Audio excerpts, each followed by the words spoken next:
Welcome back to Talk of the Town on 99.7, 1450 WHTC and WHTC.com. And we welcome you back to WHTC's Talk of the Town for this Tuesday, June the 16th. I'm Gary Stevens. If you missed our conversation from the last half hour with Dr. Brian Davis, the superintendent of Holland Public Schools, the audio of which is now available, go to WHTC.com in the podcast tab. You can listen or download at your convenience for free. We will put a link to our Zoom conversation with Dr. Davis in a little bit in the description of the podcast at WHTC.com. We'll also put the video on our Facebook page, which is 99.7 and 1450 WHTC. Tuesday mornings, the 10 o'clock hour is devoted to yard and garden topics in the spring, summer, and fall, and dealing with the birds. No, the segment doesn't go till it's not for the birds. Doesn't go to the birds. It's for the birds, actually. It's not for the birds because it's bad. It's good. That's what we'll talk about in the wintertime. Also making sure the pests aren't around. But birds and pests and other things are a year-round topic, and we are joined by the master gardener, Jan Meeuwsen from DeBruyn seed on Washington and Elm in downtown Zeeland. Jan, good morning, and since you were with us with the garden party segment on Morning News, welcome back. Well, thank you very much. Glad you are with us, and if you have a question for the master gardener, she'll be happy to take it at 395-1450, 395-1450, not only about yard and garden topics, but also dealing, as we said, she's a birder, and likes to take care of the birds and watch them and sort of catalog them. And she's also a licensed veterinarian. So sometimes veterinarian questions can be certainly answered by Jan. Although some of the more trickier ones, well, see your own vet. Yes. But, and of course, always consult with your own veterinarian about any particular question involving your favorite feline, canine, or aviary subject. I think that's the way, if you can call it for birds, aviary. Yeah, that's a way to do it. Sure. Yeah. It's, things that, fly around. Bats too. Hey, we got to consider them, even though they're more mammals than birds, but they do fly. But they do carry rabies. So hopefully, yeah. Not Stay away. Pet. Stay away. And of course, there are those who say the COVID-19 situation stems from bats. So, well, that's for another time. But again, if you have a question for Jan, she'll be happy to take it at 395-1450. Let's talk about birds, shall we say, and start this program off for the birds. Putting out a different bird feed. We have to have variety with our foods now. I mean, are they becoming that picky of eaters or what? No, but we have different birds here right now. So, what is good in the winter is not necessarily the choice food right now. So, sometimes you got to add that fruit and nut. We're selling a lot of Mr. B's fruit and nut mix right now. The summer birds like that sort of stuff. They eat a lot of insects. They eat a lot of fruit. They eat a lot of different things. So, putting out a different bird food right now. Good idea. Add some mealworms to your normal food. That always helps. Just the birds like that sort of stuff. Now, the birds might like it, but also, shall we say, we have some poachers that sometimes come in and they eat the bird feed that is actually, it's for the birds. It's not for you silly squirrels or rascally rabbits or something like that. How do you prevent people, those type of animals from getting into the bird food? Okay, there are baffles you could put around your bird feeder to baffle the squirrels so they can't get at it. Those things work pretty well. Just moving, your bird feeder over a bit so they can't jump from one surface to another, like putting it more than 10 feet away. I know you want to put it right in front of the window, but if it's right where the squirrels can just jump or just walk right on it, not a good idea. Might have to put it out just a little further out so they can't jump at it. But actually there's the cayenne pepper stuff that you add to the bird feed, and the squirrels have taste buds like you and I do, and that doesn't taste good to them, so they don't like it. The birds have no taste buds, so they don't care.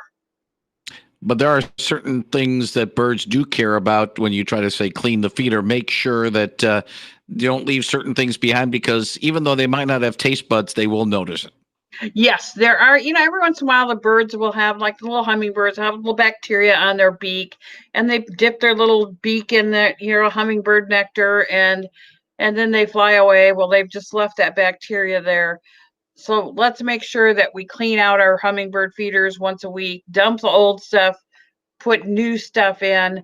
The hummingbirds and I will appreciate that, folks. If you got a question for Jan Meeuwsen, the master gardener from DeBruyn Seed, Washington and Elm in downtown Zeeland, she'll take it at 395-1450, 395-1450. We did our problems of the week during morning news in the garden party segment, so we won't be going back over that. You can listen to that segment on our webpage at WHTC.com if you want to find out some of the problems, the biggest problems that have come to DeBruyn Seed from customers saying we need help, and DeBruyn can certainly help you with those particular problems. Keeping with the bird aspect, I did do something yesterday. I said enough is enough. Not one, but two nests had been built in the eaves of our carport where I live, and I was concerned about knocking them down. One, I wanted to get them out of the way because let's just say my vehicle was being used as a outhouse by these birds. Yes. So I said enough is enough. And so but I was concerned about whether or not these nests might have some eggs in it. Might be used as a mama bird type gun. But they will be. Yes. And then your car will look even worse. Yes. Yeah. But what I studied it for a week, because normally if there's eggs laid, usually within a week or so, maybe a little bit more, they'll hatch, and there'll be a little movement in the nest. So I said, okay, I'm gonna wait a week and see if there's any eggs in there, see if there's any birds flying in and out. Mm-hmm. Well, all clear. So yesterday I said enough is enough. Down they go. No problems. No residue, just some old nest that had been, let's just say, used as. You're used as a little pup tent, shall we say, by passing birds. Using it as a temporary home. And you mentioned this before and explained, because birds, for the most part, they don't like to go into used homes. They'd like to build their own. They really don't. The males go to a lot of trouble to build new nests every year to entice the females over. So yeah, they might use it, yes, as a hotel before they get to their new home. But yeah, they like new stuff. Yeah, it's not, the used home market is not good for birds. No, there is like no used homes in, previously used homes. No, they don't like those. So no. Don't usually go back, but they might go back to the same area. But we do have something, if you get those little swallows that are going in and out of your garage or up by your eaves, there is a little thing that you can get to attach there to prevent those birds from doing that sort of thing. So just remember that there is a way to keep those guys out. Part of it, and it was used at Tiger Stadium in Detroit, before it was torn down, to try to keep the birds from nesting in the lofts of the upper deck or the lower deck. They sort of put balloons with little reflectors on it, and it sort of kept the birds away. Yeah, because they rotate in the wind, and the reflection, and the sun is going out. That scares the birds. They'll stay away. Yes, definitely. And with Tiger Stadium in your carport, Gary. Come on now. No, not just that, but I mean the gulls. That was the biggest problem at Tiger Stadium. The seagulls coming around. You don't need them flying overhead all the time. No. No, and of course, or being in the middle of a game and all of a sudden line drive hits one of them, and the people for the ethical treatment of animals starts asking questions as well. 395-1450, 395-1450. All right. Let's stay on the birds for a couple minutes. What birds are, shall we say now, popular in our area? Well, hummingbirds right now. I do have some hummingbirds. I don't have as many as I normally do, but I do have them this year. I know a lot of people are saying they don't have as many. I am getting now. I'm starting to get cedar waxwings, and I've got a pair of indigo buntings. So you get the summer birds, scarlet tanagers. The Orioles have kind of worked their way a little further north, although some people still have them. Um, but it's time to look for the colorful ones. They're not the ones that will come down to your feeder. You really have to entice them down there. You're getting that fruit and getting those mealworms out there, but they're the fun ones to watch, the really pretty ones. So get those out there. Cedar waxwings, they'll go on my oranges. They love my grape jelly. So it's fun. They also love the blueberries, just down the road from me. So yeah, no, they don't, I keep hearing the cannons go off to scare the birds. But yes, they're just fun birds out there right now. I noticed yesterday I saw a cardinal, and I would say, well, that's no big deal. But normally cardinals are a winter bird. Yeah, normally we see more of them in the winter, yes. But they're so pretty. It's fun to It's watch. one of the boys male because cardinal will actually feed the female cardinal, so it's kind of they're a fun bird to watch. Yeah, it was a male because it was nice and bright red. The female's a Yeah, little bit more it's a little muted red. brownish, yeah. Yeah, muted red. They don't look as pretty as the guys. But then again, in the animal world and the bird world, the guys look good, and the girls are the ones that are kind of plain, unlike humans, where it's the other way around. But that's that's just a matter of taste, I suppose. 395-1450, 395-1450. I do want to talk a little bit about the weather situation right now. We're in a dry area. We're getting a little bit warmer now, but we're not going to get any rain until right now the weekend. The forecasters are saying Friday night into Saturday and kind of a soaker for the entire weekend. If you need to do stuff right now ahead of the weekend, what things can over the next 48 to 72 hours, this window we have of dry weather, what can be done? First and foremost, I always think of dry weather, killing weeds. You got weeds in your lawn, you got weeds on the driveway, you got, grass coming up in the cracks of your side. This is a great time. It's warmer weather out, pores of the plant are open. You can put that weed killer down there. It will soak it up and go right down to the roots and kill it. So this is the time to use weed killer. Between now, I'm going to preface this with read the directions. I had one lady yesterday that she's got weeds. She's been working at getting rid of them. She cut them all down, and then she wanted to spray them with Roundup. Doesn't work that way. Should have read the label. Roundup needs to go on the green portion that's growing. You can't just throw it on the ground because it's not going to do anything on the ground. You got to get it on the green portion of the plant, but it's a perfect time to do that right now. Yeah, I'm looking at the National Weather Service forecasters. They're not saying a chance of showers until Saturday morning after 8 a.m. and then a chance of showers and thunderstorms all the way through Monday as well. So, if you put stuff down now, give it a couple of days, and then all of a sudden here comes the rains. I wouldn't say monsoons, but the rains come in, and that certainly could help. Yes, it's such a perfect time to do this. So you take advantage of it. I'm just, I'm surprised not more people are putting a weed and feed on their lawn right now. And this is the time to do it. Another thing, and this is off the top of my head, Jan, get rid of some standing water. This is a good time to do it because we're going to get some more rain, and standing water usually equals mosquitoes. It always equals mosquitoes. So yes, get rid of the standing water. If you've got a bucket or something that's sitting out there that always collects water, get rid of it. It doesn't take long for the mosquitoes to lay their eggs on there and then for it to hatch.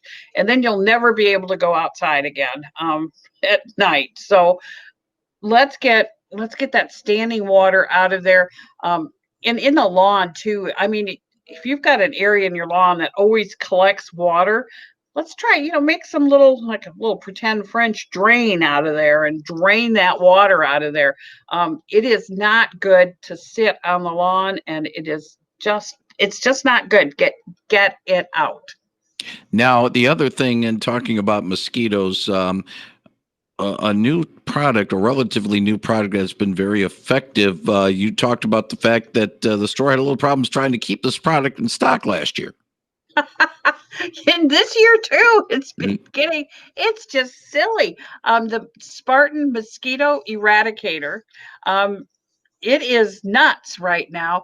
You just add water to this, hang it up from a tree well away from where you want to be, because it attracts mosquitoes. So don't hang it next to your deck, because then you'll just be inundated with mosquitoes.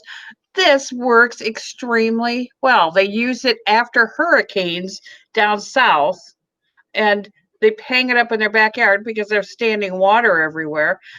Works extremely well. So it lasts 3 months. It covers up to an acre. You get a package with 2 of them. Will cover an acre of property for 3 months. So well worth it. The other thing too, outside. do you, and that we've talked about this before, and sometimes we have new listeners and all that.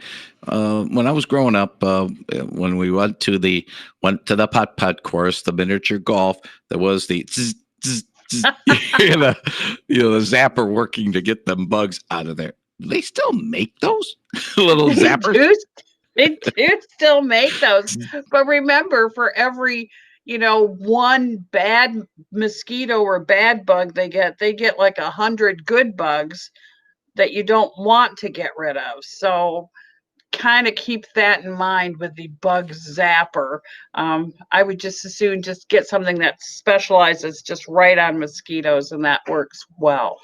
395-1450 if you have a question for the Master Gardener, Jan Meeuwsen. I thought I had a drop for I Speak for the Trees. The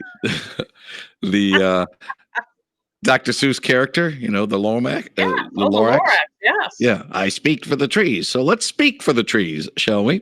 And dealing, even though it was a week ago, since we had some storms, yes, and it was pretty nasty between the last time we chatted and today. Zeeland got its share, some near the DeBruyn seed, from when I'm looking at some of the photos. I can see it out my window. Yes. Yeah, some of the storm damage. Talk a little bit about what you need to do when.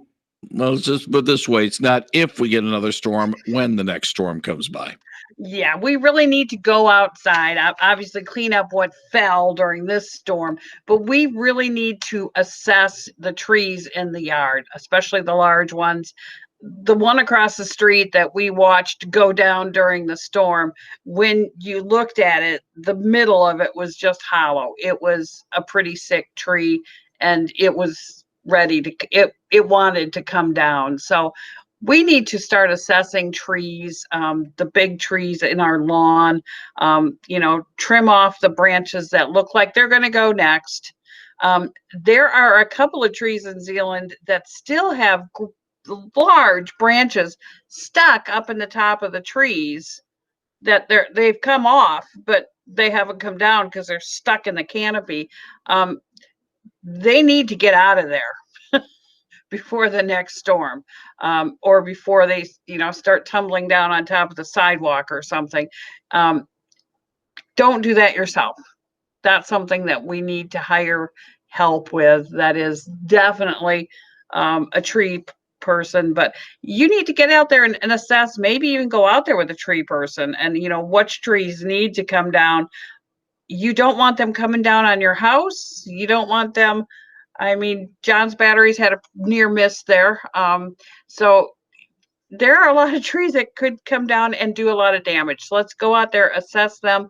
If you had an oak tree that had some damage, you need to get some pruning seal around that ASAP.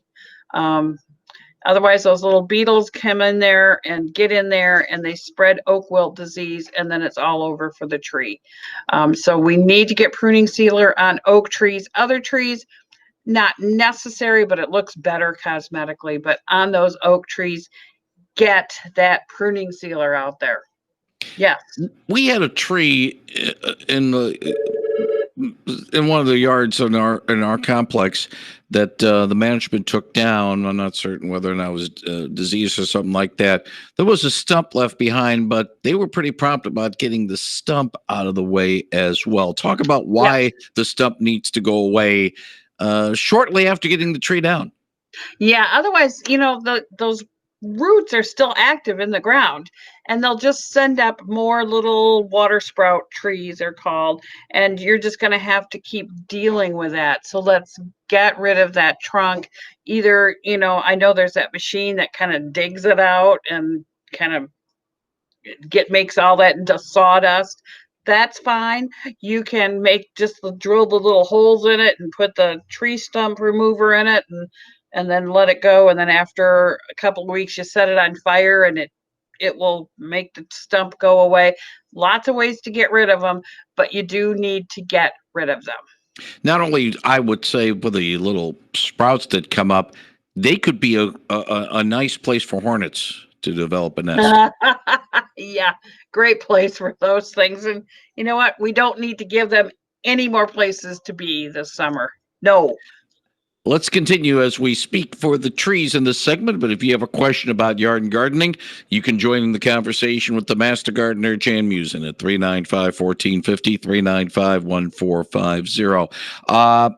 An ash or hemlock tree, you're going to have to treat it soon. Tell us a little bit about that. Yeah, obviously your ash trees, if you've kept them going so far, you do need to get out there with the BioAdvanced tree and shrub and get that down in the ground. You need to do that on an ash tree, needs to be treated every spring or every year, once a year, to keep those pests out of there. Hemlock trees, we only have to treat those every 3 years. So even better. So if you've got a whole bunch of hemlocks, do 1/3 this year, another third next year, and the third year, and then go back around again. The hemlock woolly adelgids, those little tiny white little cottony things up in the trees, can kill your tree. It looks really innocent, but that can kill your beautiful hemlocks, and we don't want that to happen because I've got a couple of huge hemlocks. I don't want those to come down. So yes, I treat all of my trees.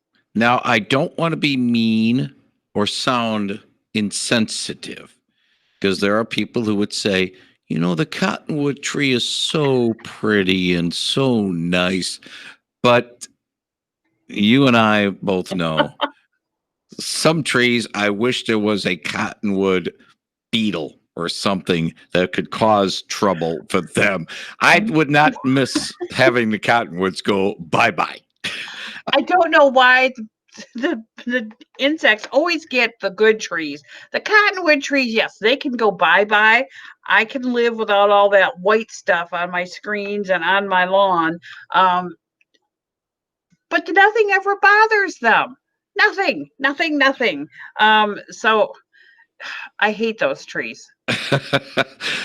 We don't like them either. So, but there are those who say, "Oh, they're so pretty and they have a nice bloom." And And they're home to all the little animals and birds, but they're not allergic to them. Yeah. That's exactly it. Yeah, unfortunately. Blue spruce trees, they're on the decline. Now, that partly maybe because they're not supposed to be here in the first place. Yeah, they're really a mountain tree. They're really not meant for the plains out here that we live on. But we have a tendency to put them too close together.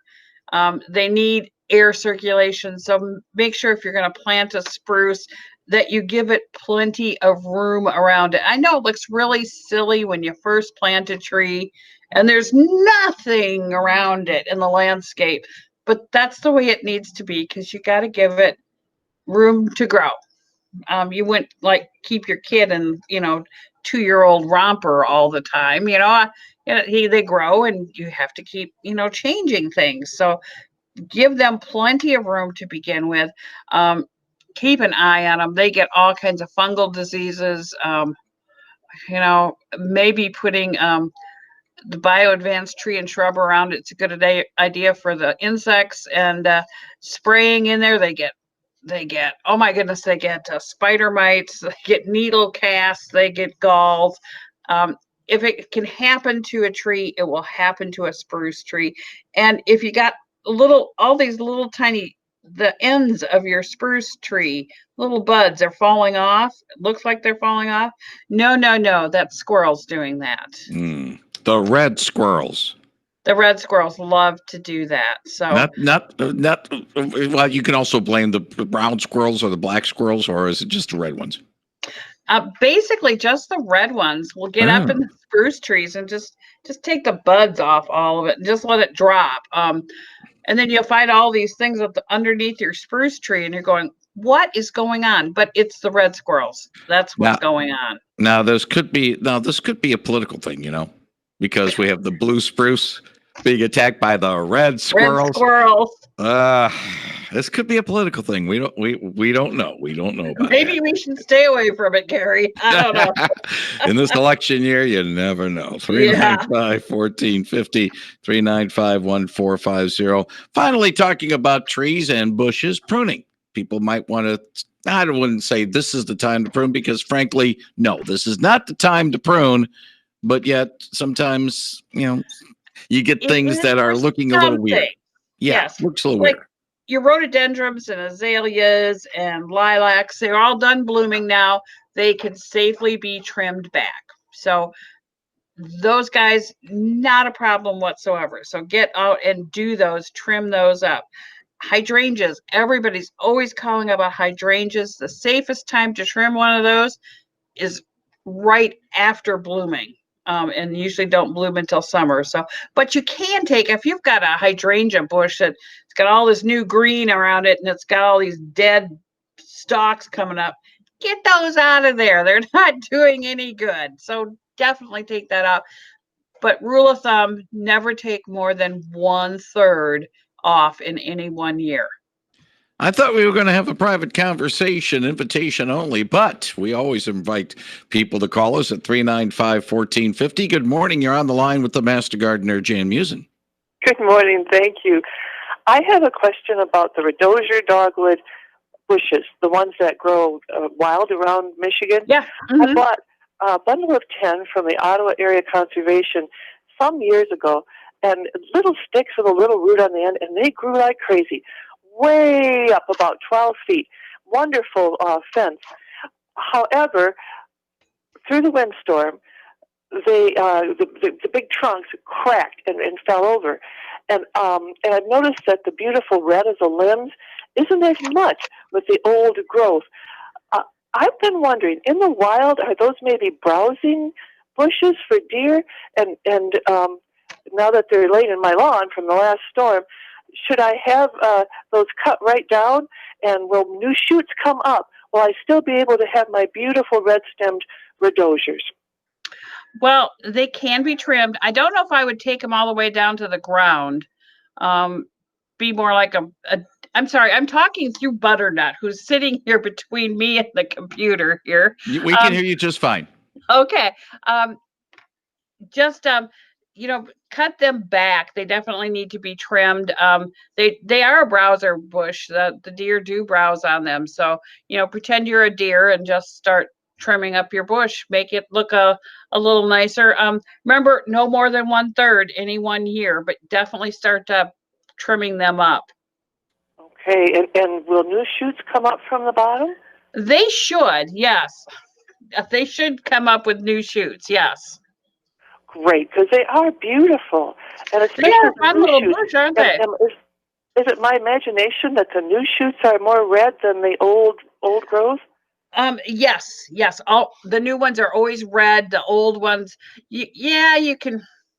If you've got a lot of them, you can probably trim out the older ones. But again, no more than 1/3 of the whole bush in any 1 year. We'll do that because I think he's coming today. So thank you so much. All right. Thank you very much for the call. 395-1450, 395-1450. You see, it was a nice private conversation you and I had, Jan. Then we let a caller come in and Butternut says, hey, wait a minute, I can join the party too. Oh, but I want to be up here too. What are you guys doing over there? Yeah. He's got burning ears. No, anyway, if you got a question for the master gardener, Jan Meeuwsen, she'll be happy to take it at 395-1450, 395-1450. Let's get to one more call before the break. Good morning. You're on the line with the master gardener. Good morning. This is Ron Skolton. A question. Go ahead, please. I have zucchinis, and the leaves are all curling up and turning darker green. What's wrong? Uh-oh. Is that an uh-oh situation? I think so. Are they planted in the ground right now? Yes. Okay. And how often do you water them? Probably every 2 or 3 days. Okay, it sounds like they're getting enough water. If you unroll them, are you seeing any kind of webbing in there or any kind of insect inside there? I haven't rolled them, but it's creeping over into the cucumbers as well. Yeah, that's happening right now. There is some insects that will do that. Leaf rollers are one of them that will do that sort of thing. They seem to be out right now.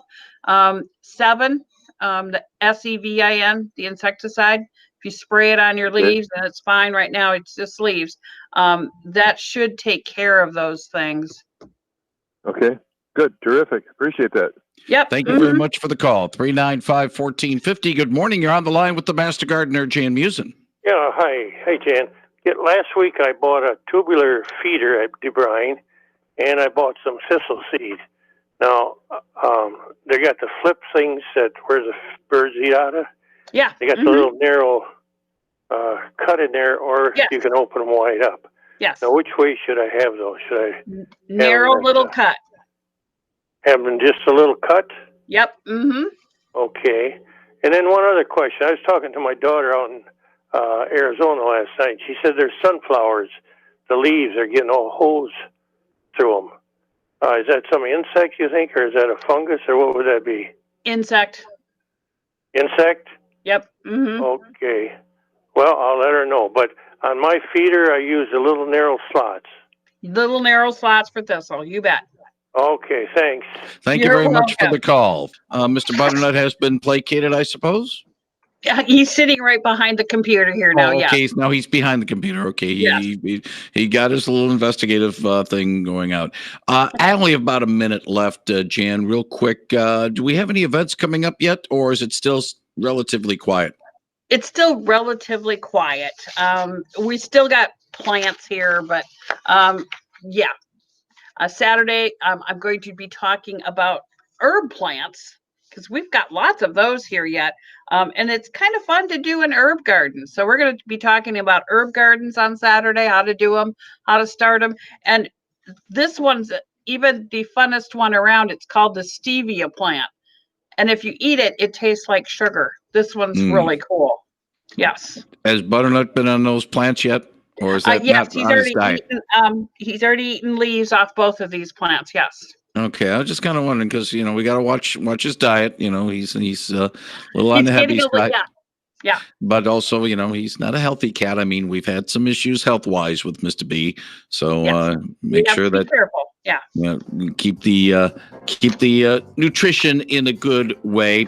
As always, the Master Gardener Jan Meeuwsen joins us on WHTC Talk of the Town Tuesday mornings from 10 to 11. And on the WHTC Morning News, Tuesday mornings with the Garden Party around 8:35. The Jan Meeuwsen Garden Show, Saturday mornings 11 till noon here on WHTC. And you can say hi to Jan at DeBruyn Seed, Washington and Elm in downtown Zeeland. That is where she is normally located. And she'll be taking care of some customers in a few moments. Jan, as always, thank you for your time and your expertise. Look forward to chatting with you again next week. Hey, it's been fun, Gary. Let's do it again. Thank you very much. That is the Master Gardener, Jan Meeuwsen, with DeBruyn Seed and the Yard and Garden Hour. Up next on 99.7 and 1450 WHTC, it's CBS News with Steve Kathan, followed by WHTC News with Peg Nickel, and some open line time before the WHTC Midday Report at the bottom of the hour.